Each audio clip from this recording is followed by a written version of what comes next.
Hi friends, ഇന്ന് നമ്മൾ അടിപൊളി ചിക്കൻ പക്കോട ഉണ്ടാക്കാൻ പോവാണ് ട്ടോ. അപ്പോൾ എല്ലാവരും കണ്ടിട്ട് ഇഷ്ടപ്പെട്ടു കഴിഞ്ഞാൽ ലൈക്ക് ബട്ടൺ അമർത്താൻ മറക്കരുത്. നല്ല ടേസ്റ്റി ആയിട്ടുള്ള ക്രിസ്പി ആയിട്ടുള്ള പെട്ടെന്ന് ഉണ്ടാക്കാൻ പറ്റുന്ന ഒരു റെസിപ്പിയാണ്. എന്നാൽ നമുക്കതൊന്ന് ഉണ്ടാക്കി നോക്കിയാലോ. ചിക്കൻ പക്കോട തയ്യാറാക്കാനായിട്ട് ആദ്യമായിട്ട് 300 ഗ്രാമോളം വരുന്ന ബോൺലെസ് ചിക്കനാണ് എടുത്തിരിക്കുന്നത്. ഇനി അതിലോട്ട് 1/4 ടീസ്പൂണോളം മഞ്ഞൾപ്പൊടി, 2 ടീസ്പൂൺ മുളക് പൊടി, 1/2 ടീസ്പൂൺ ചെറിയ ജീരകപ്പൊടി, 1/4 ടീസ്പൂണോളം വരുന്ന ഗരം മസാല, ആവശ്യത്തിനുള്ള ഉപ്പും,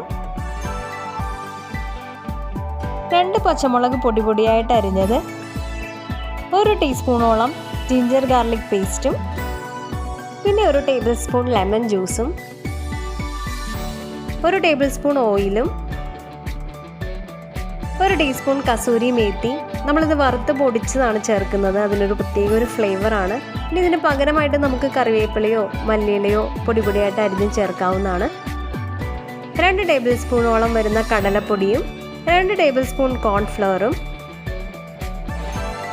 കുറച്ച് റെഡ് ഫുഡ് കളറും കൂടി ചേർത്ത് നന്നായിട്ട് ഈ മസാലകളെല്ലാം ചിക്കനിലോട്ട് ചേർത്ത് പിടിപ്പിച്ച് കൊടുക്കാം. ചിക്കൻ ഒരുപാട് ഡ്രൈ ആയിട്ടിരിക്കുവാണെങ്കിൽ കടലമാവും കോൺഫ്ലവറും ചേർത്ത് കൊടുക്കുന്ന സമയത്ത് അത് ഇത്തിരി ടൈറ്റ് ആവാനായിട്ടുള്ള സാധ്യതയുണ്ട്. അങ്ങനെയാണെങ്കിൽ 1/4 കപ്പ് വെള്ളവും കൂടി ആഡ് ചെയ്ത് നമുക്കതിനെ ചെറുതായിട്ടൊന്ന് ലൂസാക്കി എടുക്കാം.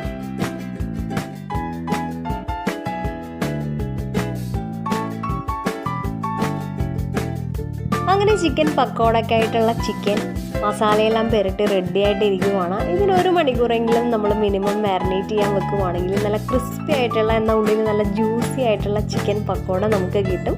ഞാനിവിടെ സൺഫ്ലവർ ഓയിലാണ് എടുത്തിരിക്കുന്നത്. പ്രത്യേകിച്ച് ഫ്ലേവർ ഇല്ലാത്ത എന്ത് ഓയിൽ വേണമെങ്കിലും നമുക്കിത് ഫ്രൈ ചെയ്യാനായിട്ട് യൂസ് ചെയ്യാം. എണ്ണ നന്നായിട്ട് ചൂടായിട്ട് കഴിയുമ്പോൾ മീഡിയം ഫ്ലെയിമിലിട്ടാണ് നമ്മൾ ചിക്കൻ ഫ്രൈ ചെയ്തെടുക്കാൻ പോകുന്നത്.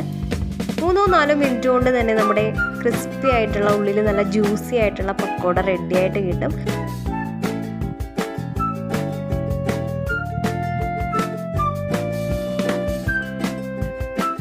അപ്പോൾ ഓരോ സൈഡും ആ ഒരു ചെറിയ കളറ് നേരിയ ഗോൾഡൻ കളർ ആകുമ്പോൾ തന്നെ നമുക്കതിന് തിരിച്ചും മറിച്ചു വിട്ടൊന്ന് ഫ്രൈ ചെയ്ത് കൊടുക്കാം.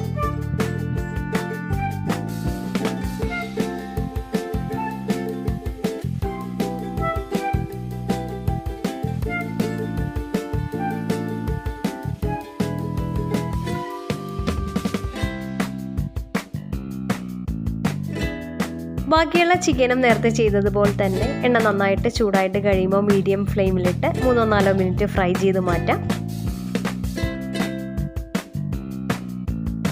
അങ്ങനെ ചിക്കൻ പക്കോട ഇവിടെ റെഡി ആയിട്ടുണ്ട്. ഇനി അതിൻ്റെ മസാല കുറച്ച് ബാക്കി ആ ഒരു പ്ലേറ്റിലുള്ളതിലോട്ട് കുറച്ച് കശുവണ്ടിയും കൂടി ഇട്ട് നന്നായിട്ടൊന്ന് തിരുമ്മി അതിനെ നല്ല ചൂടുള്ള എണ്ണയിലോട്ടിട്ട് അതിനെ ചെറുതായിട്ടൊന്ന് ഫ്രൈ ചെയ്തെടുക്കാം.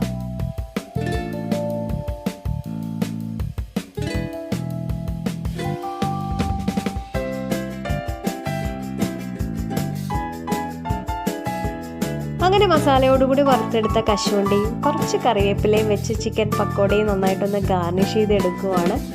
കുട്ടികൾക്ക് ഈവനിങ് സ്നാക്സ് ആയിട്ട് ചപ്പാത്തിയുടെയും പൊറോട്ടയുടെയും ഒപ്പം ബെസ്റ്റ് കോമ്പിനേഷനാണ് ചിക്കൻ പക്കോട. എല്ലാവരും ട്രൈ ചെയ്ത് നോക്കുക. ഇഷ്ടപ്പെട്ടാൽ കമൻറ്റുകൾ അറിയിക്കുക, ലൈക്ക് ചെയ്യുക, ഷെയർ ചെയ്യുക. പുതിയൊരു വീഡിയോയുമായി വരുന്നവരെ എല്ലാവർക്കും ബൈ. Thank you.